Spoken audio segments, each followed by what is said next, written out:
Hello दोस्तों, नमस्कार। स्वागत है हमारे YouTube channel NR current GK classes में। दोस्तों, हम इस वीडियो में बात करेंगे स्टाफ वेलफेयर इंस्पेक्टर है डब्ल्यूएलआई क्वेश्चन पेपर है, कर्मचारी कल्याण निरीक्षण क्वेश्चन पेपर की। दोस्तों, ईस्टर्न रेलवे का ये पेपर है, आसनसोल डिवीजन का 17 नवंबर 2024 का ये पेपर है। ऑल क्वेश्चन मैं आपको यहाँ पर हल कराने वाला हूँ विथ एक्सप्लेनेशन के साथ में। आगामी परीक्षाओं के लिए दोस्तों अति महत्वपूर्ण होने वाले हैं ये सभी क्वेश्चन।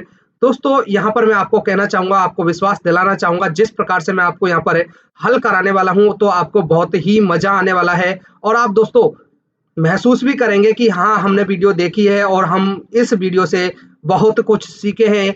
आप में आत्मविश्वास पैदा हो जाएगा कि हम डब्ल्यूएलआई क्वेश्चन जो पेपर है, जो भी कोई भी हम एग्जाम देंगे उसको निकाल सकते हैं। बहुत अच्छे से दोस्तों आपको समझ में आने वाला है। तो दोस्तों वीडियो में बने रहिएगा, वीडियो को लाइक करें, शेयर करें और चैनल पर नए हैं तो चैनल को सब्सक्राइब करके बेल आइकन प्रेस कर दें।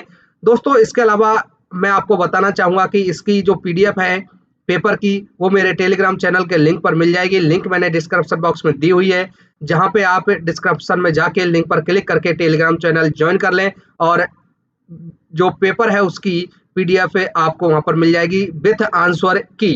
तो दोस्तों शुरू करते हैं, पेपर की तरफ चलते हैं। दोस्तों ये रहा पेपर और ईस्टर्न रेलवे आसनसोल दिनांक दी हुई है 17/11/2024 से। अवधि 90 मिनट और पूर्णांक 100 नंबर्स का ये रहेगा। यहाँ कुछ निर्देश दिए हुए हैं, निर्देश आप पढ़ सकते हैं। कुछ नीचे देखिए निर्देशों में नोट दिया हुआ है। पॉइंट ए पर देखिए नेगेटिव मार्किंग रहेगी। आपको यहाँ पर थोड़ा सा ध्यान रख लेना है कि ये नेगेटिव मार्किंग वाले को पेपर होते हैं। कुल यहाँ पर 50 प्रश्नों के उत्तर दिए जाने हैं। प्रत्येक प्रश्न में 2 अंक का निर्धारित है। यहाँ देखिए दोस्तों, आप अदर रेलवे का किसी का भी आपने पेपर देखा होगा तो 110 क्वेश्चन दिए जा रहे थे, जिसमें से 100 क्वेश्चन करने थे। लेकिन आसनसोल डिवीजन में 55 क्वेश्चन दिए हैं और उसमें से आपको 50 क्वेश्चन हल करने हैं। तो ये आपको यहाँ पर ध्यान रखना है। तीसरे पॉइंट में दोस्तों कि 46 से 50 तक राजभाषा से संबंधित हैं, वैकल्पिक प्रश्न हैं और बाकी यहाँ पर निर्देश दिए हैं वो आप यहाँ पर पढ़ सकते हैं। सीधे हम दोस्तों यहाँ पर प्रश्न की तरफ चलेंगे। दोस्तों आपको थोड़ा सा धैर्य रखना है, वीडियो थोड़ी लंबी हो सकती है लेकिन आपको मजा आने वाला है। तो दोस्तों पहला क्वेश्चन देखिए, पहले क्वेश्चन में देखिए मैं आपको हिंदी और इंग्लिश दोनों कराने वाला हूं। जिसको हिंदी में समझ में आएगा हिंदी में, इंग्लिश को समझ में आने वाला है इंग्लिश में, दोनों यहाँ पर भाषा दी हुई है। पहला क्वेश्चन देखिए, एनपीएस के लिए देय मासिक सदस्यता राशि क्या है? What is the amount of monthly subscription payable for NPS? NPS दोस्तों नेशनल पेंशन सिस्टम, एनपीएस की फुल फॉर्म है। और यहाँ पर पूछा गया है कि ऑप्शन आपको दिए हैं ए, बी, सी और डी। तो इसमें एनपीएस के लिए जो देय मासिक सदस्यता राशि है उसमें दोस्तों ये बेसिक प्लस डीए का 10%, मासिक वेतन प्लस डीए का 10% होता है। तो ऑप्शन डी इज राइट होगा दोस्तों। ऑप्शन डी, मासिक वेतन का 10% प्लस महंगाई भत्ता, यहाँ पर भी दे सकते हैं 10% ऑफ मंथली पे प्लस डीए, ये दोस्तों होगा। यहाँ पर मैंने एनपीएस के बारे में बताया था कि एनपीएस नेशनल पेंशन सिस्टम होता है और इसे कर योग्य आय से घटाया जाता है। एनपीएस की जितनी भी राशि होती है उसको कर योग्य जो राशि होता है उससे आपको इसको घटाना होता है। और इस एनपीएस में जो ब्याज की दर है, लगभग जो ब्याज की दर है वो 9% से लेकर 12% तक दोस्तों ये ब्याज की राशि मिलती है। पहला क्वेश्चन दोस्तों हमारा कंप्लीट। उसके बाद दूसरा क्वेश्चन देखिए, PREAM प्रेम का पूर्ण रूप क्या है? What is the full form of Prem? तो यहाँ पर हिंदी और इंग्लिश दोनों दिया हुआ है। तो यहाँ पर देखिए मैं इंग्लिश में देखिए, पार्टिसिपेशन बी पॉइंट में participation of railway employees in management, option B is right answer है। प्रबंधन में रेलवे कर्मचारी की भागीदारी, ऑप्शन बी यहाँ पर राइट आंसर रहेगा। अब दोस्तों यहाँ से प्रेम से संबंधित आपको मैं और कुछ क्वेश्चन बता देता हूँ कि वर्ष में कई बार पूछा जाता है कि इसकी बैठक वर्ष में कितनी बार होती है? तो वर्ष में 4 बार होती है। 3 मंथ में 1 बार और वर्ष में 4 बार होती है। इसकी जो शुरुआत हुई है, प्रेम की शुरुआत हुई है 1994 में, 1994 में इसकी शुरुआत हुई है। और ये 3 स्तर पर काम करती है। जो प्रेम कमेटी है, प्रेम है, वो 3 स्तर पर काम करती है। यहाँ आपको ये ध्यान दे लेना है। और इससे कई क्वेश्चन यहाँ पर बनते हैं प्रेम से रिलेटेड, कि बैठक के बारे में पूछ लिया जाता है कि बैठक साल में कितनी बार होती है। इसके अलावा दोस्तों पूछ लिया जाता है कि कितने स्तर पर काम करती है, तो 3 स्तर पर ये काम करती है। एक तो मंडल स्तर पर काम करती है, इसके अलावा क्षेत्रीय स्तर पर काम करती है, और दोस्तों रेलवे बोर्ड स्तर पर काम करती है। 3 स्तर पर काम करती है। अब दोस्तों यहाँ पर पूछ लिया जाता है कि इनके अध्यक्ष कौन होते हैं। मंडल स्तर पर दोस्तों कौन होता है, डीआरएम होता है। उसके अलावा क्षेत्रीय स्तर पर दोस्तों जीएम साहब होते हैं, और रेलवे बोर्ड स्तर पर अध्यक्ष रेलवे बोर्ड होता है। अध्यक्ष रेलवे बोर्ड होता है। ये अध्यक्ष की बात हुई है। अब दोस्तों मैं आपको बता देता हूँ सचिव भी दोस्तों कई परीक्षाओं में पूछे गए हैं कि जो सचिव होते हैं वो कौन होते हैं। प्रेम जो कमेटी है उसके जो सचिव होते हैं वो कौन होते हैं। तो सचिव में दोस्तों सीनियर डीपीओ होते हैं मंडल स्तर पर, और जो क्षेत्रीय स्तर होता है उस पर जो उप महाप्रबंधक होते हैं। और तीसरे जो रेलवे बोर्ड स्तर होता है उस पर सचिव रेलवे बोर्ड होते हैं। सचिव रेलवे बोर्ड होते हैं। तो दोस्तों ये प्रेम से संबंधित आप समझ गए होंगे कि बहुत सारी चीजें मैंने आपको बताई हैं। प्रेम की फुल फॉर्म भी पूछ ली जाती है कि participation of railway employees in management. 3 स्तर पर काम करती है, मंडल स्तर, क्षेत्रीय स्तर और रेलवे बोर्ड स्तर। मंडल स्तर पर इसका अध्यक्ष डीआरएम होते हैं, क्षेत्रीय स्तर पर जीएम होते हैं, और रेलवे बोर्ड स्तर पर अध्यक्ष रेलवे बोर्ड होते हैं। इसकी शुरुआत 1994 में हुई थी। सचिव दोस्तों मंडल स्तर पर सीनियर डीपीओ साहब होते हैं, और क्षेत्रीय स्तर पर उप महाप्रबंधक होते हैं, और रेलवे बोर्ड स्तर पर सचिव रेलवे बोर्ड होता है। प्रश्न नंबर 2 हमारा दोस्तों सही ऑप्शन यहाँ पर बी है, जिसमें इधर हिंदी में लिखा हुआ है प्रबंधन में रेलवे कर्मचारियों की भागीदारी। क्वेश्चन नंबर 3 देखिए, कारखाना अधिनियम 1948 के अनुसार कम से कम कितने कर्मचारियों वाली रेलवे इकाइयों में कैंटीन उपलब्ध कराई जाती है। बहुत अच्छा क्वेश्चन है दोस्तों, और ये ज्यादातर परीक्षा में इस टाइप से पूछा जाता है। As per factories act 1948 canteen must be provided by an railway unit having at least employee. तो यहाँ पर देखिए दोस्तों कैंटीन के बारे में पूछी है, तो कैंटीन दोस्तों उपलब्ध कराई जाती है। Option C is right answer रहेगा। 250 से अगर कर्मचारी हैं तो वहां पर कैंटीन उपलब्ध कराई जाती है 250 कर्मचारियों पर। इससे रिलेटेड और क्वेश्चन आपको मैं यहाँ पर बता देता हूँ कि कितने कर्मचारी पर क्या क्या उपलब्ध कराया जाता है। तो फर्स्ट नंबर पर देखिए दोस्तों, फर्स्ट नंबर पर यदि 30 कर्मचारी होते हैं तो पालना घर उपलब्ध कराना पड़ता है। 150 अगर कर्मचारी हैं, 150 कर्मचारी हैं तो फर्स्ट एड बॉक्स से अगर 250 कर्मचारी हैं तो 250 में दोस्तों कैंटीन और इसके अलावा जो स्नान घर ये दोस्तों आवश्यक होते हैं। अगर 500 कर्मचारी हैं तो 500 कर्मचारी पर एक दोस्तों एम्बुलेंस, एक डॉक्टर और एक WLI 500 कर्मचारी पर ध्यान रखना है। 500 कर्मचारी पर एक एम्बुलेंस, डॉक्टर और WLI। अगर 1000 कर्मचारी होते हैं तो उन पर CSO चीफ सेफ्टी ऑफिसर नियुक्त किया जाता है। 30 पर पालना घर, 150 पर फर्स्ट एड बॉक्स, 250 पर कैंटीन और स्नान घर, 500 पर एम्बुलेंस, एक डॉक्टर और एक WLI, 1000 पर चीफ सेफ्टी ऑफिसर ये दोस्तों नियुक्त किए जाते हैं। हमारा क्वेश्चन नंबर जो 3 था, 3 में जो राइट आंसर है कैंटीन के बारे में पूछा, तो कैंटीन के बारे में 250 ये जो राइट आंसर है। अगला क्वेश्चन देखते हैं दोस्तों, क्वेश्चन नंबर 4 है। क्वेश्चन नंबर 4 यहाँ पर देखिए पूछा गया है कि DO का फुल फॉर्म क्या है। DO का फुल फॉर्म पूछा गया है। What is the full form of DO। तो यहाँ पर demi official option C is right answer होगा। Demi official option C is right answer है। DO जो होता है सो दोस्तों डेमी ऑफिशियल, इसका उपयोग सरकारी एक लेटर मतलब पत्राचार के लिए उपयोग होता है। ये आपको मैं बता देता हूँ पत्राचार के लिए कि सरकारी अधिकारियों के बीच पत्राचार में प्राप्तकर्ता अधिकारी का व्यक्तिगत ध्यान आकर्षित करने के लिए DO जारी किया जाता है, डेमी ऑफिशियल जारी किया जाता है। राइट आंसर ऑप्शन सी हो जाएगा, demi official option C right answer question number 4 है। दोस्तों मैंने आपको पहले ही बताया थोड़ा सा आपको धैर्य रखना होगा, लेकिन मैं यहाँ पर आपको वीडियो बहुत ही मजेदार तरीके से कराने वाला हूँ। क्वेश्चन नंबर 5 देखते हैं, वर्ष के अंत में प्रिविलेज पास की वैधता क्या है? तो वर्ष के अंत में पूछा गया है कि प्रिविलेज पास की वैधता क्या है। तो पहले दोस्तों 5 महीने थी, अभी वर्तमान में 4 महीने हैं, तो option B is right answer है। 4 महीने, आगामी वर्ष में 30 मई तक दोस्तों ये पास जारी किए जा सकते हैं। और पास जो प्रिविलेज पास होते हैं उसमें दोस्तों पास में सदस्यों की टोटल संख्या भी कभी कभी पूछ ली जाती है कि कितने सदस्य हो सकते हैं। तो दोस्तों यदि आश्रितों को शामिल किया जाता है तो टोटल 5 सदस्य शामिल होते हैं, और आश्रितों की अधिकतम संख्या 2 हो सकती है, ये दोस्तों पूछ लिया जाता है। यदि नॉर्मल बात करें तो नॉर्मल में टोटल जितने परिवार के सदस्य हैं उनको दोस्तों ये पास जारी किया जा सकता है कि 5, 6, 7, 8 जितने भी टोटल परिवार के सदस्य हैं। तो ऑप्शन यहाँ पर बी राइट आंसर है। ऑप्शन बी 4 मंथ यहाँ पर राइट आंसर हो जाएगा।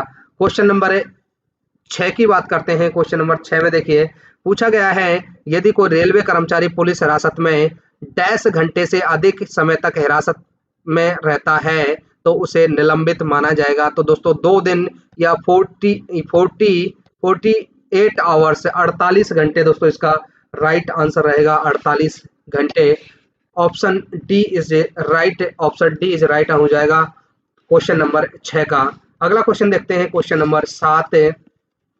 एचआरएमएस के ई मास्टर मॉड्यूल में निम्नलिखित में से कौन से फील्ड उपलब्ध हैं? Which of the following fields are available in E master module of HRMS? तो दोस्तों यहाँ पर एचआरएमएस के जो मॉड्यूल पूछा है, तो यहाँ पर एचआरएमएस के मॉड्यूल में देख लेंगे कि पहले फुल फॉर्म देखेंगे कि एचआरएमएस की फुल फॉर्म क्या है। तो human resource management system, human resource management system इसका फुल फॉर्म हो जाएगा। इसका जो आंसर होगा वहां पर लिंक, आधार कार्ड विवरण, पैन कार्ड विवरण, उपरोक्त सभी हो जाएगा। ऑप्शन डी इज यहाँ पर राइट आंसर हो जाएगा। यहाँ पर दोस्तों एचआरएमएस के बारे में बताया कि एचआरएमएस की फुल फॉर्म आपसे पूछ ली जाती है, तो ह्यूमन रिसोर्स मैनेजमेंट सिस्टम इसकी फुल फॉर्म होती है, जिसमें हिंदी में बोलते हैं मानव संसाधन प्रबंधन प्रणाली, मानव संसाधन प्रबंधन प्रणाली। एचआरएमएस में दोस्तों कर्मचारी के जो वेतन वृद्धि होती है, वेतन वृद्धि, पदोन्नति, पुरस्कार और स्थानांतरण, ट्रांसफर, या दोस्तों पोस्टिंग और छुट्टी, या फिर दोस्तों प्रशिक्षण, ये सभी का दोस्तों विवरण यहाँ पर होता है, आदि का रिकॉर्ड एचआरएमएस में होता है। एचआरएमएस में दोस्तों और बात करते हैं कि एचआरएमएस की फुल फॉर्म बताई थी। इसकी जो लॉन्च हुआ है 26/11/2020 को ये लॉन्च हुआ था। लेकिन दोस्तों यहाँ रेलवे में बात करें कि रेलवे में कब आया, तो 1 अगस्त 2023 को दोस्तों ये रेलवे में आया है। 1 अगस्त 2023 को दोस्तों ये रेलवे में आया। तो ये कुछ भी आपसे पूछ सकता है, यहाँ पर आपकी एचआरएमएस की फुल फॉर्म पूछ सकता है। इसके अलावा पूछ सकता है कि कितने मॉड्यूल होते हैं, तो मॉड्यूल दोस्तों मॉड्यूल की संख्या 21 होती है। और यहाँ पर जो पूछा गया है उपरोक्त सभी आ जाएगा, ऊपर के सभी लिंक, आधार कार्ड विवरण, पैन कार्ड विवरण और उपरोक्त सभी राइट आंसर हो जाएगा। अगला क्वेश्चन देखिए, क्वेश्चन नंबर 8 है, किसी कर्मचारी द्वारा अवैध हड़ताल में शामिल होने के कारण सेवा में व्यवधान को किसके द्वारा माफ किया जा सकता है? तो दोस्तों माफ किया जा सकता है राष्ट्रपति। किसी कर्मचारी द्वारा अवैध हड़ताल में शामिल होने के कारण सेवा में व्यवधान को किसके द्वारा माफ किया जा सकता है? तो ये राष्ट्रपति द्वारा माफ किया जा सकता है।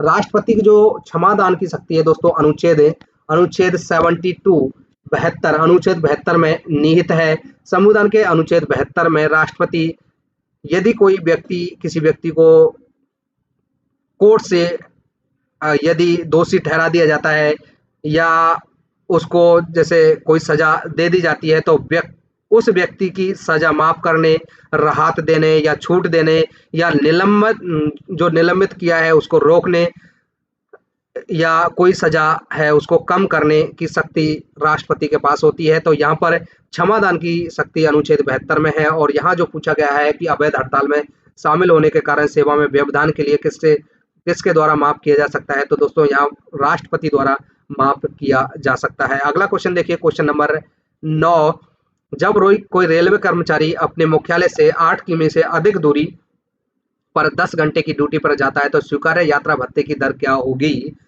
when a railway servant proceed on duty for 10 hours beyond 8 kilometer from his headquarter, the rate of TA admissible will be। तो दोस्तों यहाँ पर पूछा गया है 8 घंटे से टीए आपको जब भी मिलेगा जब 8 किलोमीटर, यहाँ 8 किलोमीटर दिया है तो 8 किलोमीटर से दूर यदि हेडक्वार्टर से जाता है जब भी आपको टीए मिलेगा।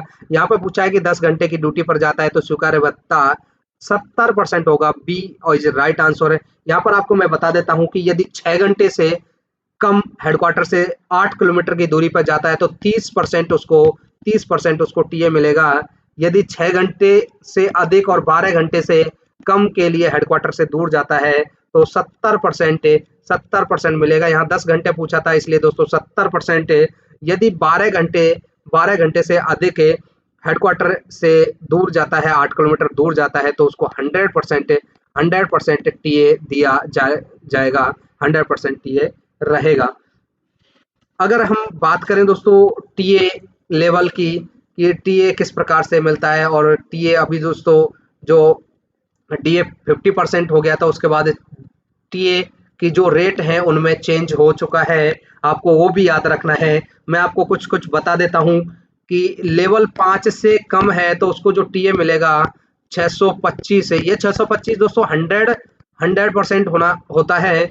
अगर हम लेवल 6 से 8 की बात करें तो उसमें दोस्तों 1000 रुपये, और 9 से 11 की बात करें तो उसमें 1125 रुपये, और 12 से 13 की बात करें तो उसमें 1250 रुपये।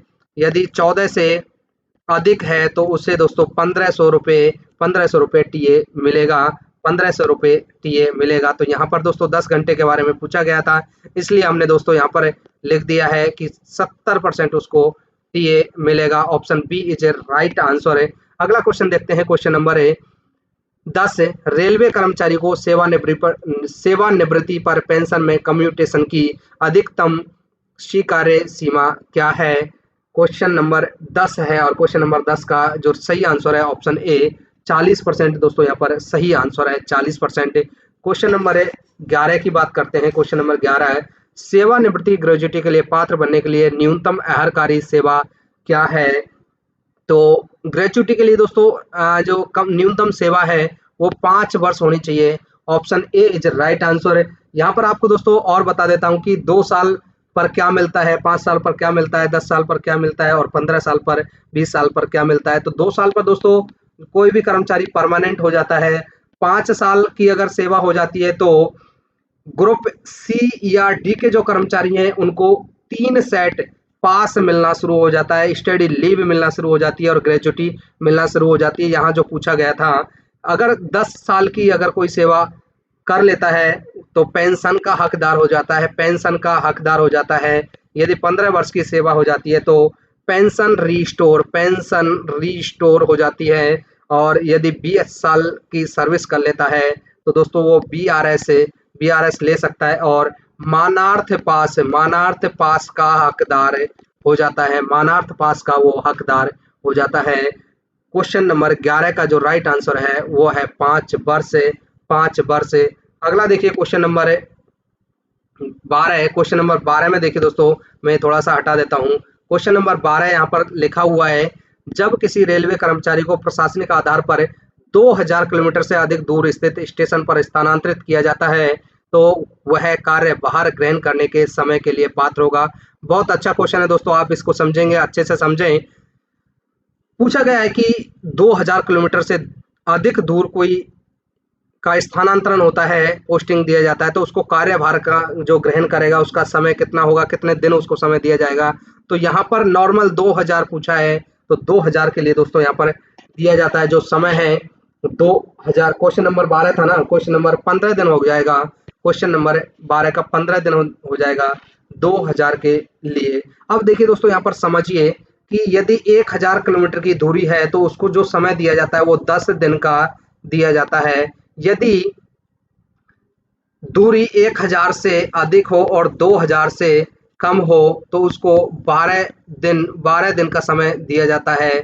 दूरी यदि 2000 से अधिक हो तो उसको 15 दिन का समय दिया जाता है। यहाँ पर 2000 से अधिक दूरी है तो 15 दिन का समय दिया जाता है। लेकिन एक कंडीशन है दोस्तों, यदि कर्मचारी हवाई जहाज से यात्रा करता है तो उसको यहाँ पर 12 दिन का समय दिया जाता है, 12 डेज दिया जाता है।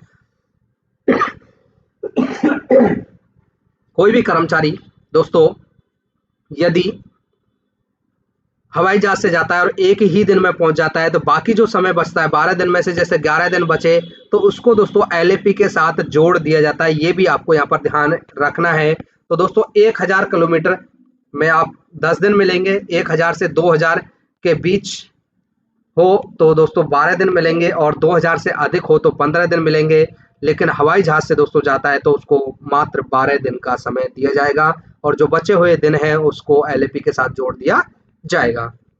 क्वेश्चन नंबर 13 है, यदि किसी कर्मचारी को एक बार उपयुक्तता परीक्षा में उत्तीर्ण कर लिया गया है तो उसे डैश वर्षों के भीतर पदोन्नत नहीं किए जाने पर पुनः परीक्षा के लिए बुलाया जाना चाहिए। तो दोस्तों यहाँ पर ऑप्शन दिए हैं ए 2 वर्ष, 3 वर्ष, 4 वर्ष, इनमें से कोई नहीं। तो option D is right answer हो जाएगा। Option D is right answer हो जाएगा क्वेश्चन नंबर 13 इनमें से कोई नहीं। अगला क्वेश्चन देखिए, क्वेश्चन नंबर 14 है, मनोवैज्ञानिक योग्यता परीक्षण निम्नलिखित में से किस श्रेणी के कर्मचारियों के लिए अनिवार्य है? जो टेस्ट होता है एप्टीट्यूड टेस्ट, मनोवैज्ञानिक जो टेस्ट होता है वो कर्मचारी यहाँ पर दिए हुए हैं ए स्टेशन मास्टर, गुड्स गार्ड, ए और बी दोनों, इनमें से कोई नहीं। तो दोस्तों मनोवैज्ञानिक टेस्ट स्टेशन मास्टर को होता है, इसके अलावा दोस्तों एएलपी को होता है। तो यहाँ पर ए इज राइट आंसर हो जाएगा, option A is right answer हो जाएगा। अगला क्वेश्चन देखिए, क्वेश्चन नंबर 15 है, असफलों में सर्वश्रेष्ठ योजना के तहत पदोन्नत किए गए अनुसूचित जाति अनुसूचित जनजाति कर्मचारियों के कार्य निष्पादन की समीक्षा कितने समय बाद की जाएगी?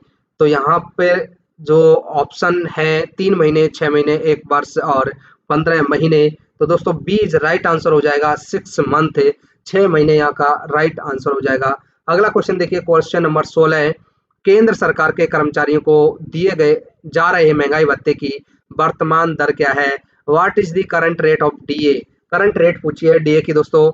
तो 38%, 46 से 50 से अभी वर्तमान में दोस्तों 53% डीए दिया जा रहा है और दोस्तों ये 1 जुलाई 2024 से दिया जा रहा है 53%। महंगाई जो भत्ता है दोस्तों, भत्ते का जो निर्धारण होता है, महंगाई भत्ता पूछा है, महंगाई भत्ते का निर्धारण वर्ष में 2 बार होता है, एक तो 1 जनवरी को और 1 जुलाई को, 2 बार होता है। और एक पेपर में पूछा गया था कि जो कोरोना काल में भत्ते को, जो डीए को, महंगाई भत्ते को फ्रीज किया था तो उसकी अवधि पूछ ली थी। तो वो अवधि आपको मैं बता देता हूँ, 1/1/2020 से 30/6/2021 तक दोस्तों ये डीए को फ्रीज किया गया था, महंगाई भत्ते को फ्रीज किया था। और उस समय जो डीए था वो 17% चल रहा था, 17% चल रहा था। तो इसका जो राइट आंसर है वो 53%, क्वेश्चन नंबर 16 है। अगला क्वेश्चन देखते हैं, क्वेश्चन नंबर 17, निम्नलिखित में से कौन सी श्रेणी के कर्मचारी नॉन प्रैक्टिस भत्ता पाने के लिए पात्र हैं? तो यहाँ पर देखिए, रेलवे प्रशिक्षण संस्थानों के शिक्षक, IRHS और अधिकारी, रेलवे पैरामेडिकल स्टाफ और रेलवे कानून सहायक। यहाँ ये पूछा है कि नॉन प्रैक्टिस भत्ता पाने के लिए जो पात्र हैं तो उसमें ये होते हैं ए बी में देखिए दोस्तों, IRHS ऑफिसर जो होते हैं उनको दोस्तों ये नॉन प्रैक्टिस भत्ता दिया जाता है। IRHS इसकी जो फुल फॉर्म है वो होती है दोस्तों इंडियन रेलवे हेल्थ सर्विस, ये इसकी फुल फॉर्म होती है, Indian railway health service. IRHS को पहले भारतीय रेलवे चिकित्सा सेवा के रूप में जाना जाता था, लेकिन 2020 में दोस्तों इसका नाम बदला है और नाम बदलकर दोस्तों रख दिया है IRHS, Indian railway health service. इनको दोस्तों नॉन प्रैक्टिस भत्ता जो NPA बोलते हैं, नॉन प्रैक्टिस अलाउंस, ये दोस्तों दिया जाता है। और ये कितना होता है, ये मूल वेतन का 20% होता है। तो इसका जो आंसर रहा है B option IRHS right answer है। बाकी चीज मैंने आपको बता दी है कि IRHS की जो फुल फॉर्म है इंडियन रेलवे हेल्थ सर्विस है। NPA नॉन प्रैक्टिस अलाउंस मूल वेतन का 20% ये होता है। और दोस्तों इसका नाम भी बदला है, 2020 में नाम बदला है। पहले इसको दोस्तों भारतीय रेलवे चिकित्सा सेवा कहा जाता था, अभी इंडियन रेलवे हेल्थ सर्विस के नाम से जाना जाता है।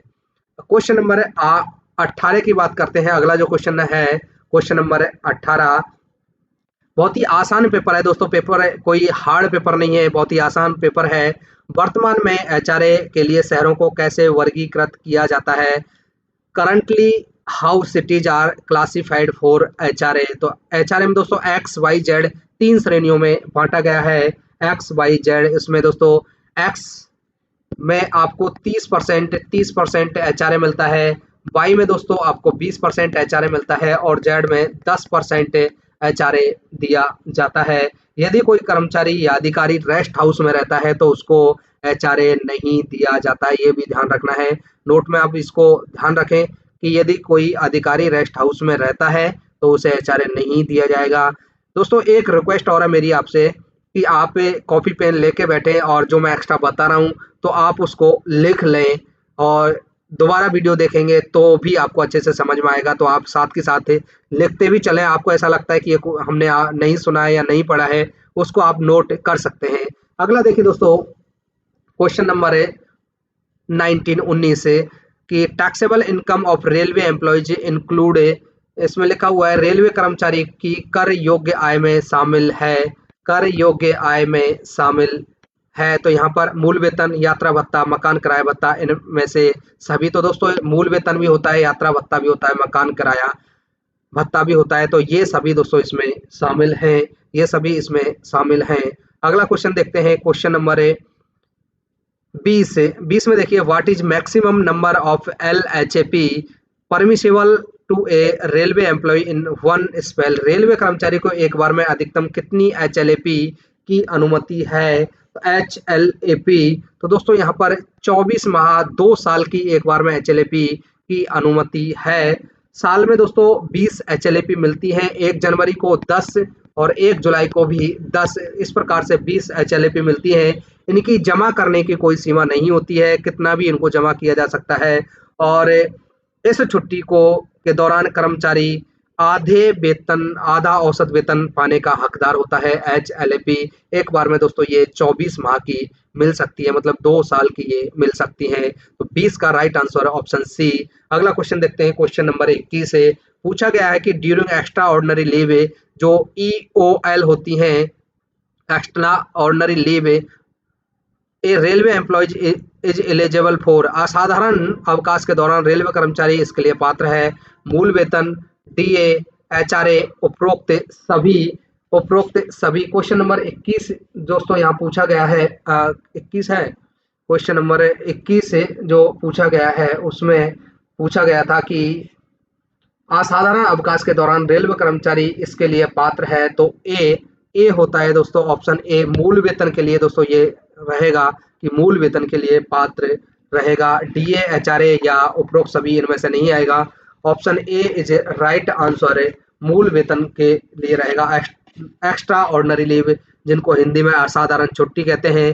टोटल अगर ये छुट्टी की बात करें तो टोटल आपको दोस्तों ये 5 वर्ष की मिल सकती है, बिना वेतन के 5 वर्ष की आपको छुट्टी मिल सकती है। सभी छुट्टियों के साथ जोड़कर लिया जा सकता है, लेकिन दोस्तों आपको याद रखना है सभी छुट्टियों का योग 5 वर्ष से अधिक नहीं होना चाहिए। एक्स्ट्रा ऑर्डिनरी लीव EOL, और यहाँ जो पूछा गया था ऑप्शन ए मूल वेतन इज राइट आंसर है। अगला क्वेश्चन देखते हैं क्वेश्चन नंबर 22 से। 22 में पूछा है जो गैर राजपत्रित कर्मचारी के लिए 21 दिनों तक छुट्टी मंजूर कर सकते हैं। तो यहाँ पर देखिए पर्यवेक्षक है, वरिष्ठ वेतनमान अधिकारी, शाखा अधिकारी, ADRM। तो दोस्तों यहाँ पर सीनियर स्केल ऑफिसर जो होते हैं, वरिष्ठ वेतनमान अधिकारी जो होते हैं, एडिशनल रैंक जो होती है, वो दोस्तों यहाँ पर 21 दिन की छुट्टी की मंजूरी दे सकता है। Option B is right answer. अगला क्वेश्चन देखिए इनमें से कौन सा राष्ट्रीय अवकाश नहीं है? ऑप्शन दिए हुए हैं 26 जनवरी भी है, 14 अप्रैल नहीं है, 15 अगस्त है, 2 अक्टूबर भी है। 14 अप्रैल दोस्तों अंबेडकर जयंती मनाई जाती है। 14 अप्रैल को डॉक्टर भीमराव अंबेडकर का जन्म दिवस है 14 अप्रैल। ये राष्ट्रीय अवकाश नहीं है, नेशनल हॉलीडे नहीं है। और इसके अलावा दोस्तों 14 अप्रैल को राष्ट्रीय डॉल्फिन डे के रूप में भी मनाया जाता है। तो इसका जो राइट आंसर हो जाएगा option B 14 April, 14 April is right answer. अगला क्वेश्चन देखिए, क्वेश्चन नंबर 24 है, निम्नलिखित में से किस श्रेणी के श्रमिकों को एक दिन में अधिकतम घंटे काम करना पड़ता है। अधिकतम के बारे में पूछा है कि कितना अधिकतम दोस्तों काम करना पड़ता है, कौन सी श्रेणी के हैं। तो श्रेणी आपको एक बार मैं बता देता हूं कि श्रेणी कर्मचारियों का जो वर्गीकरण है 4 प्रकार से बांटा गया है। गहन जिनको इंटेंसिव बोलते हैं, दूसरे होते हैं निरंतर जिनको कंटिन्यूअस बोलते हैं, तीसरे होते हैं एसेंशियल इंटरमिटेंट जिनको बोलते हैं आवश्यक रूप से विरामी, और चौथे दोस्तों होते हैं एक्सक्लूडेड अपवर्जित। तो 4 श्रेणी में बांटा गया है। यहाँ पर पूछा है कि एक दिन में अधिकतम घंटे का काम, तो ये करते हैं दोस्तों एसेंशियल इंटरमिटेंट, ये आवश्यक रूप से विरामी इनको माना जाता है। और ये दोस्तों इनकी लगभग ड्यूटी होती है दिन में 12 घंटे की ड्यूटी होती है। ये दोस्तों शारीरिक एवं मानसिक एकाग्रता को इनकी जरूरत नहीं होती है। औसत ड्यूटी 10 से 12 घंटे होती है। अगर सप्ताह की औसत ड्यूटी की बात करें तो 60 से 72 घंटे इनकी औसत ड्यूटी होती है। विश्राम की बात करें तो 24 घंटे का इनको विश्राम दिया जाता है। एग्जाम्पल की बात करें तो जैसे केयर टेकर है, फाटक वाला है, इसके अलावा जो ब्रांच लाइन पर काम करते हैं जैसे स्टेशन मास्टर है, केबिन मैन है, पॉइंट्समैन है, ये दोस्तों इस श्रेणी में आते हैं एसेंशियल इंटरमिटेंट। इसके अलावा दोस्तों मैं आपको जो 4 श्रेणी मैंने आपको बताई है उनके बारे में थोड़ा सा बता देता हूँ। पहली जो श्रेणी थी वो बताई थी मैंने आपको गहन, जिसको इंटेंसिव बोलते हैं। गहन, इसमें दोस्तों 8 घंटे की ड्यूटी होती है और 8 घंटे की ड्यूटी में दोस्तों 1 घंटे से भी कम निष्क्रियता होती है, जिसमें शारीरिक व मानसिक व्यक्ति जो कर्मचारी है वो व्यस्त रहता है। औसत घंटे की ड्यूटी की बात करें तो 6 घंटे की औसत निकल के आती है। प्रति सप्ताह दोस्तों ये 42 से 45 घंटे का वर्क करते हैं। और विश्राम की अवधि की बात करें तो इसको दोस्तों 30 घंटे की विश्राम अवधि दी जाती है।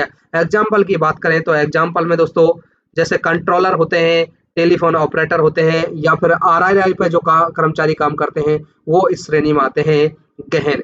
दूसरे दोस्तों जो निरंतर होते हैं, निरंतर इनकी भी ड्यूटी दोस्तों 8 घंटे की लगभग होती है, लेकिन ये 2 घंटे से कम निष्क्रियता अवधि इनकी रहती है कि मानसिक और शारीरिक के रूप से ये दोस्तों 6 घंटे के करीब ये व्यस्त रहते हैं। औसत टाइम जो बताया कि ये 8 घंटे की ड्यूटी करते हैं, इनका औसत था दोस्तों 6 घंटे, गहन का ये 8 घंटे। औसत साप्ताहिक ड्यूटी की बात करें तो ये 48 से 54 घंटे की ड्यूटी करते हैं।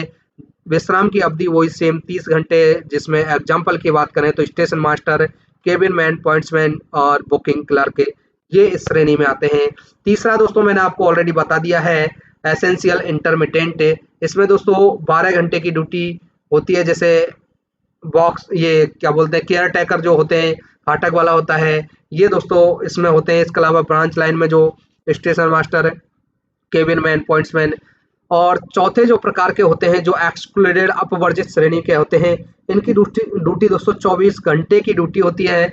जैसे 24 घंटे का मतलब यहाँ पे जो कार्य का दायित्व होता है 24 घंटे का होता है, जिसमें जैसे निरीक्षण जो करने वाले होते हैं वो निरीक्षक आते हैं, अनुदेशक आते हैं, या फिर बोलेंगे रेलवे स्कूल का जो हेडमास्टर होता है वो भी इसी श्रेणी में आता है। तो यहाँ पर दोस्तों सही जो आंसर है, हम पूछा गया था कि एक दिन में अधिकतम, तो यहाँ पर एसेंशियल इंटरमिटेंट 12 घंटे राइट आंसर दोस्तों यहाँ पर ऑप्शन डी हो जाएगा। अगला क्वेश्चन देखते हैं, क्वेश्चन नंबर 24 हो चुका है। क्वेश्चन नंबर 25 देखते हैं, जो संभाग में SBF समिति का सदस्य नहीं है। संभाग में पूछा गया है कि डिवीजन में who is not member of SBF, staff benefit fund, SBF की फुल फॉर्म होती है staff benefit committee is in division. तो यहाँ पर सदस्य नहीं होते हैं तो सीनियर DPO, चिकित्सा प्रभाग प्रतिनिधि, इंजीनियरिंग विभाग प्रतिनिधि, इनमें से कोई नहीं। तो यहाँ पर दोस्तों जो आंसर की आई थी। आंसर की में दोस्तों कोई भी क्लियर आंसर नहीं दिया है, क्योंकि यहाँ पर सीनियर डीपीओ साहब भी होते हैं और चिकित्सा विभाग के प्रतिनिधि भी ये एसबीएफ के सदस्य होते हैं, और इंजीनियरिंग विभाग के जो प्रतिनिधि है, जो जूनियर जो होते हैं, अभियंता बोलते हैं, वो भी होते हैं। इसलिए दोस्तों यहाँ पर नहीं पूछा था, इसलिए जो आंसर की थी उसमें भी आंसर नहीं दिया है। तो इसका पूछा है, ये तीनों ही दोस्तों इसके सदस्य होते हैं, तो इसका जो राइट आंसर रहेगा इनमें से कोई नहीं आना चाहिए, लेकिन आंसर की में कुछ भी नहीं दिया था, तो यहाँ इनमें से कोई नहीं रहेगा। अगला क्वेश्चन देखते हैं, क्वेश्चन नंबर 26 से, निम्नलिखित में से कौन प्रेम का सदस्य नहीं है? प्रेम का सदस्य नहीं है। क्वेश्चन नंबर 26 पूछा गया है कि प्रेम का सदस्य नहीं है। प्रेम दोस्तों मैंने ऑलरेडी आपको बता दिया है कि प्रेम की फुल फॉर्म पूछ सकता है। प्रेम जो participation of railway employee in management ये होती है। यहाँ पर दोस्तों क्वेश्चन नंबर 26 था हमारा, क्वेश्चन नंबर 26 में सदस्य नहीं है पूछा था, तो मान्यता प्राप्त ट्रेड यूनियन भी होती है। इसके अलावा दोस्तों SC ST एसोसिएशन ये नहीं होती है, OBC होती है दोस्तों। उपरोक्त सभी, तो यहाँ पर बी इज राइट आंसर हो जाएगा, बी इज राइट आंसर है। प्रेम का सदस्य नहीं है ये पूछा गया है, तो बी इज राइट आंसर है। अगला क्वेश्चन देखिए, question number 27, major penalty NIP के खिलाफ अपील की समय सीमा क्या है? तो 45 दिन होती है, 45 डे होती है। यहाँ पर दोस्तों मेजर पेनल्टी आपने सुना होगा कि SF5 जो होती है उसको मेजर पेनल्टी के रूप में माना जाता है। SF11 होती है माइनर पेनल्टी, उसको माना जाता है। तो बी इज राइट आंसर है। अगला क्वेश्चन देखिए, क्वेश्चन नंबर 28 है, रेलवे बोर्ड के नवीनतम परिपत्र के अनुसार यदि स्वीकृति प्राधिकारी ADRM है तो APR के खिलाफ अपील पर कौन निर्णय ले सकता है? ये पूछा गया है। क्वेश्चन नंबर 28 से APR की दोस्तों फुल फॉर्म भी आप देख सकते हैं कि APR की फुल फॉर्म क्या होती है। तो APR की full form annual performance appraisal report, ये पूछ लिया जाता है, कई बार पूछा भी गया है। APR की फुल फॉर्म आप याद रखें, एनुअल परफॉर्मेंस अप्राइजल रिपोर्ट, ए से एनुअल, P से परफॉर्मेंस, A से अप्राइजल और R से रिपोर्ट। हिंदी में बोलेंगे वार्षिक प्रदर्शन मूल्यांकन रिपोर्ट। और इसका जो राइट आंसर हो जाएगा option B, DRM is right answer हो जाएगा। 28 नंबर का जो आंसर होगा ऑप्शन बी हो जाएगा। DRM साहब दोस्तों APR के खिलाफ अपील का निर्णय ले सकते हैं। अगला क्वेश्चन देखते हैं, क्वेश्चन नंबर 29 से। क्वेश्चन नंबर 29 से यहाँ पर देखेंगे हम, निम्नलिखित में से कौन HRMS का कार्यान्वित मॉड्यूल नहीं है? क्वेश्चन नंबर 29 से, तो HRMS का कार्यान्वित मॉड्यूल नहीं है। तो यहाँ पर देखिए शिकायत, स्थानांतरण, छुट्टी, इनमें से कोई नहीं। तो दोस्तों इनमें से कोई नहीं, शिकायत भी दोस्तों कर सकते हैं, स्थानांतरण भी और छुट्टी भी ले सकते हैं, इनमें से कोई नहीं। तो option D is right answer हो जाएगा। ग्रीवनेंस डाल सकते हैं, ट्रांसफर कर सकते, ट्रांसफर के लिए आप अप्लाई कर सकते हैं, लीव ले सकते हैं। HRMS की जो फुल फॉर्म होती है ह्यूमन रिसोर्स मैनेजमेंट सिस्टम होता है। HRMS से ही दोस्तों आपको पता है कि आप छुट्टियां भी HRMS से लेते हैं, ट्रांसफर के लिए अप्लाई करते हैं, या कोई शिकायत करनी होती है तो भी दोस्तों इसी से करेंगे। तो इनमें से कोई नहीं यहाँ राइट आंसर हो जाएगा। अगला क्वेश्चन देखिए 30वां, निम्नलिखित में से कौन रेलवे PSU नहीं है? Which among the following is not a railway PSU? तो यहाँ पर rail net is right answer, option D right answer हो जाएगा। अगला क्वेश्चन देखते हैं, क्वेश्चन नंबर 31 है। 31 में पूछा गया है, प्रधान कार्यालय में वकालतनामा पर हस्ताक्षर करने वाला सबसे कम सक्षम अधिकारी कौन है? सबसे कम सक्षम अधिकारी, तो दोस्तों ये होता है CLA chief law assistant, CLA chief law assistant, ये इसकी फुल फॉर्म है। तो option A is right answer of 31 number question. अगला क्वेश्चन देखिए 32 में देखिए, जो किसी भी हालत में CGA के लिए पात्र नहीं है, CGA जो कंपोनेंट जो ग्राउंड अपॉइंटमेंट्स होते हैं उसमें कौन पात्र नहीं है, ये पूछा गया है। तो विवाहित बेटियां होती हैं, सौतेला बेटा भी हो सकता है। लेकिन यहाँ देखिए दोस्तों, गैर आश्रित रिश्तेदार, आश्रित रिश्तेदार, गैर आश्रित रिश्तेदार, तो यहाँ पर उन्होंने स्पष्ट कर दिया है गैर आश्रित रिश्तेदार, तो ये कभी नहीं हो सकता है। तो option C is a right answer है। अनुकंपा के आधार पर नियुक्ति के बारे में पूछा गया है, तो इसमें और मैं आपको पात्रता बता देता हूँ कि जैसे विधवा या विदुर होता है, पुत्र या पुत्री भी दोस्तों ये अनुकंपा के लिए अनुकंपा के आधार पर नियुक्ति के पात्र हो सकते हैं। कर्मचारी के जो अविवाहित होने पर उनके जो भाई बहन होते हैं, आश्रित भाई बहन, वो भी दोस्तों अनुकंपा के आधार पर नियुक्ति के पात्र हो सकते हैं। क्वेश्चन नंबर 32 राइट आंसर हो जाएगा सी, गैर आश्रित रिश्तेदार है। अगला क्वेश्चन देखिए, क्वेश्चन नंबर 33 है, प्रभागों में कानूनी प्रकोष्ठ का नियंत्रण प्राधिकारी कौन होता है?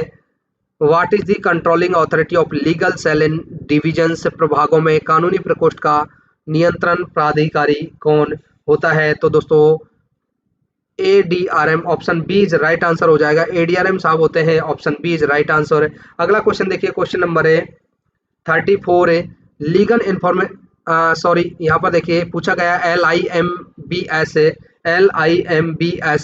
पूछा गया है कि LIMBS का पूर्ण रूप क्या है? LIMBS का पूर्ण रूप क्या है? तो इसको बोलेंगे दोस्तों legal information management and briefing system. Option A is right answer, option A is right answer. Legal information management and briefing system, A is right answer हो जाएगा। अगला क्वेश्चन देखिए, PNM की बैठक किस स्तर पर आयोजित नहीं की जाती है? तो यहाँ पर PNM meeting is not held at level, तो दोस्तों ये मुख्यालय स्थल पर आयोजित नहीं की जाती है। PNM की जो फुल फॉर्म होती है वो होती है दोस्तों परमानेंट नेगोशिएटिंग मशीनरी, हिंदी में बोलते हैं स्थाई स्थाई स्थाई वार्ता तंत्र, हिंदी में इसको बोलते हैं, जिसकी शुरुआत 1 जनवरी 1952 1952 में इसकी शुरुआत हुई थी। Full form PNM permanent negotiating machinery, स्थायी वार्ता तंत्र। PNM की बैठक किस स्तर पर आयोजित नहीं होती है? तो मुख्यालय स्तर पर आयोजित नहीं होती है। Option C is right answer है। 35 का जो राइट आंसर हुआ है option C is right answer. अगला क्वेश्चन देखिए, क्वेश्चन नंबर 36 है। 36 में देखिए, गुप्त मतदान चुनाव में ट्रेड यूनियन को मान्यता प्राप्त करने का मानदंड क्या है? तो दोस्तों ए इज राइट आंसर। 35% वैध मतदान, 35% वैध मतदान इसका राइट आंसर हो जाएगा, ऑप्शन ए। अगला क्वेश्चन देखते हैं, question number 37, commissioner of railway safety किस मंत्रालय के अधीन है? तो रेल मंत्रालय, नागरिक उड्डयन मंत्रालय, गृह मंत्रालय, सुरक्षा मंत्रालय। तो यहाँ पर रेल मंत्रालय के अधीन है, तो नागरिक उड्डयन मंत्रालय, option B is right answer हो जाएगा कि कमिश्नर ऑफ रेलवे सेफ्टी नागरिक उड्डयन मंत्रालय के अधीन आते हैं। क्वेश्चन नंबर 38 देखिए, बच्चे के जन्म के कितने दिन बाद तक पितृत्व अवकाश लिया जा सकता है? यहाँ पर ऑप्शन दिए हुए हैं 30, 75, 90, 105, ये दोस्तों यहाँ पर ऑप्शन दिए हुए हैं। तो ये चारों ही ऑप्शन दोस्तों यहाँ पर गलत है। 180 डे होता है, 6 मंथ होता है दोस्तों, 6 मंथ तक दोस्तों अवकाश से लिया जाता है, जिसको बोलते हैं दोस्तों पैटर्निटी लीव है। ये दोस्तों 6 मंथ तक लिया जाता है और एक बार में दोस्तों ये 15 दिन की छुट्टियां मिलती हैं और 2 जीवित बच्चों तक दोस्तों ये छुट्टियां मिलती हैं।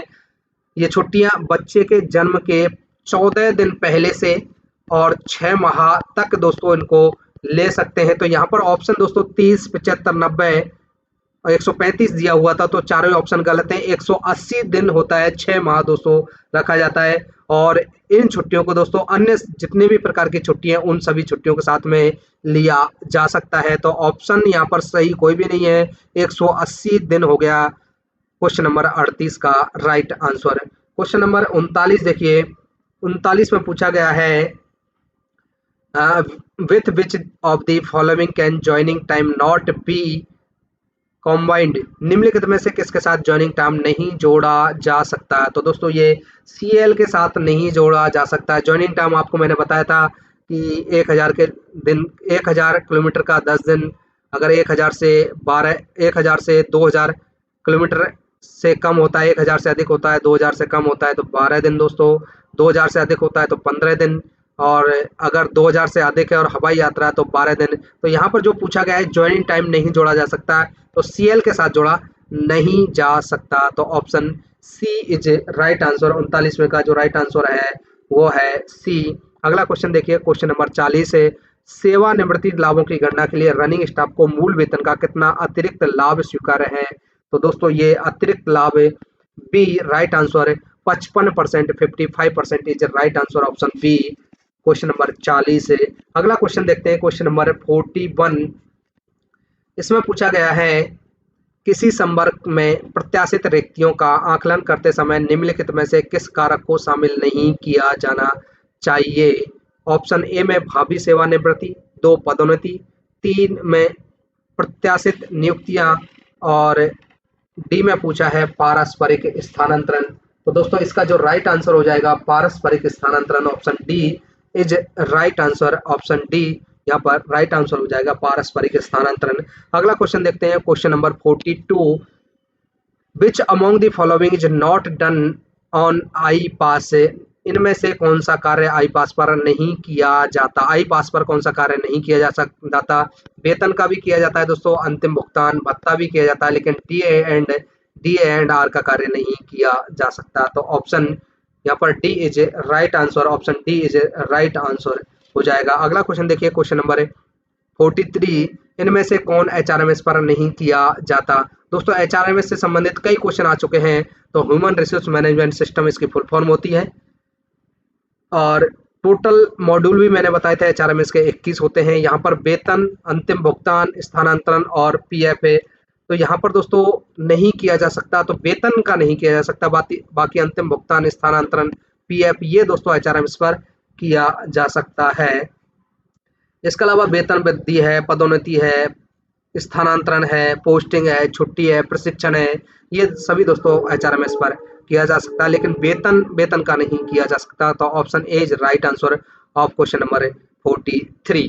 अगला क्वेश्चन देखिए, क्वेश्चन नंबर 44। इसमें पूछा गया है कि पीबी जो लेवल 1 है में सामान्य भर्ती के लिए न्यूनतम शैक्षणिक योग्यता क्या है? जो लेवल 1 है उसमें भर्ती की जो शैक्षणिक योग्यता है वो 10th प्लस आईटीआई, 10वीं और आईटीआई अभी रखा गया है। पहले 10th था, अभी दोस्तों आईटीआई को जोड़ दिया गया है, तो ऐसे करके यहाँ पर रखा गया है 10th plus ITI level 1। Level 1 में दोस्तों जो बेसिक होता है 18,000 से दोस्तों ये शुरू होता है, लेवल 1 बेसिक 18,000। अगला क्वेश्चन देखिए, क्वेश्चन नंबर है 45। What will be money value of surrender post? समर्पित पद का धन मूल्य क्या होगा? 45 नंबर में पूछा है। औसत वेतन प्लस डीए होना चाहिए यहाँ पर, औसत वेतन plus DA, option B is right answer है। औसत वेतन प्लस डीए यहाँ पर हो जाएगा ऑप्शन बी। अगला क्वेश्चन देखिए 46 है, निम्नलिखित में नियमित हिंदी भाषा पाठ्यक्रमों का सत्र किस किस महीने में आरंभ होता है? जनवरी और जुलाई, मई और नवंबर, जनवरी और मई, नवंबर और जुलाई, नवंबर और जुलाई, इस प्रकार से यहाँ पूछा है। तो दोस्तों ये जनवरी और जुलाई इस राइट आंसर है, ऑप्शन नंबर ए यहाँ पर सही हो जाएगा क्वेश्चन नंबर 46 का। दोस्तों ये राजभाषा के क्वेश्चन हैं यहाँ से। अगला क्वेश्चन देखिए 47 में पूछा गया है कि राजभाषा अधिनियम 1963 पारित कब हुआ था? तो दोस्तों ये पारित हुआ था 1 मई 1963, 10 मई 1963, 11 अगस्त 1963, 10 मई 1967, ये पारित हुआ था दोस्तों, ऑप्शन बी 10 मई 1963, 10 मई 1963। एक बार दोस्तों इसमें संशोधन हुआ है, पहला संशोधन 1967 में इसका संशोधन हुआ था। इसके अलावा दोस्तों पूछ लिया जाता है यहीं से राजभाषा से संबंधित कि राजभाषा कौन सी है? तो हिंदी राजभाषा है, हिंदी राजभाषा है। हिंदी दिवस दोस्तों 14 सितंबर को हिंदी दिवस मनाया जाता है। राष्ट्रीय हिंदी दिवस की बात करें तो ये 10 जनवरी को मनाया जाता है। आपको कंफ्यूज नहीं होना है, हिंदी दिवस 14 सितंबर को और विश्व हिंदी दिवस है वो 10 जनवरी को मनाया जाता है। और राजभाषा हिंदी होगी, और लिपि क्या होती है? देवनागरी लिपि होती है। राजभाषा अधिनियम 1963 पारित हुआ था 10 मई 1963। राइट आंसर आपको मैंने बता दिया है, ऑप्शन बी 10 मई 1963। अगला क्वेश्चन देखते हैं, क्वेश्चन नंबर 48। 48 में लिखा हुआ है राजभाषा अधिनियम 1963 अरुणाचल प्रदेश किस क्षेत्र में आता है। ये दोस्तों आपको अच्छे से रट लेने हैं कि कौन कौन से क्षेत्र हैं। तो 3 क्षेत्र होते हैं दोस्तों, कै खे गए। थोड़ा सा मिटा देते हैं इसको। तीनों क्षेत्र आपको यहाँ पर समझाने वाले हैं कि किस प्रकार से क्षेत्र याद रख पाओगे आप। तो कै क्षेत्र होता है, उसके बाद ख क्षेत्र होता है और गै क्षेत्र होता है। 3 क्षेत्र होते हैं। कै क्षेत्र और ख क्षेत्र में जो नहीं आता है वो दोस्तों गै क्षेत्र में आते हैं, वो राज्य गै क्षेत्र में आते हैं। कै क्षेत्र में दोस्तों मैं आपको थोड़ी सी एक ट्रिक बता देता हूँ। रोबेजोम, रोबेजोम, CHH ये दोस्तों होते हैं कै क्षेत्र में। आर से राजस्थान, यू से यूपी, बी से बिहार, जे से झारखंड और फिर दोबारा यू आया उत्तराखंड, उसके बाद एम से यहाँ पर मध्य प्रदेश, सी से छत्तीसगढ़, उसके बाद हरियाणा और हिमाचल प्रदेश, इसके अलावा दिल्ली और अंडमान निकोबार द्वीप समूह, ये दोस्तों सभी कै क्षेत्र में आते हैं। तो यहाँ पर दोस्तों कौन सा पूछा गया था, अरुणाचल प्रदेश पूछा है। अरुणाचल प्रदेश हमसे पूछा गया था। क्वेश्चन नंबर था हमारा ये क्वेश्चन नंबर क्या था हमारा, यहाँ पूछा गया था question number Arunachal Pradesh 48 number Arunachal Pradesh पूछा, तो कै क्षेत्र में नहीं आया है। अब बात करते हैं दोस्तों गै क्षेत्र। गै क्षेत्र की बात कर लेते हैं कि गै क्षेत्र में कै क्षेत्र में कौन कौन से आते हैं। तो कै क्षेत्र में दोस्तों GMP चढ़, तो गुजरात, महाराष्ट्र, पंजाब, चंडीगढ़, दमनदीप, दादर और नागर हवेली, ये कै क्षेत्र में आते हैं। अरुणाचल प्रदेश दोस्तों गै क्षेत्र में आता है।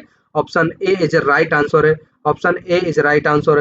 दोबारा से सुन लीजिए, कै क्षेत्र में राजस्थान, उत्तर प्रदेश, बिहार, झारखंड, उत्तराखंड, इसके अलावा मध्य प्रदेश, छत्तीसगढ़, हरियाणा और हिमाचल प्रदेश, दिल्ली, अंडमान निकोबार। इसके अलावा कै क्षेत्र में गुजरात, महाराष्ट्र, पंजाब, चंडीगढ़, दमनदीप, दादर, नागर हवेली। इसके अलावा जितने भी बचे हुए हैं सब वो गै क्षेत्र में आते हैं। तो यहाँ पर अरुणाचल प्रदेश का पूछा गया था, तो अरुणाचल प्रदेश में गै क्षेत्र में आता है। ऑप्शन ए राइट आंसर हो जाएगा, ऑप्शन ए यहाँ पर राइट आंसर हो जाएगा। अगला क्वेश्चन देखते हैं, क्वेश्चन नंबर है 49। प्रत्येक वर्ष हिंदी दिवस कब मनाया जाता है। ये दोस्तों आपको मैंने अभी बताया है कि हिंदी दिवस, विश्व हिंदी दिवस नहीं पूछा है, केवल हिंदी दिवस पूछा है। तो ये 14 सितंबर को मनाया जाता है। विश्व हिंदी दिवस पूछ लिया जाता है तो ये 10 जनवरी को मनाया जाता है। 10 जनवरी को क्यों मनाया जाता है? 10 जनवरी 1975 को पहला विश्व हिंदी सम्मेलन हुआ था। इसी को लेकर 10 जनवरी को दोस्तों विश्व हिंदी दिवस मनाते हैं।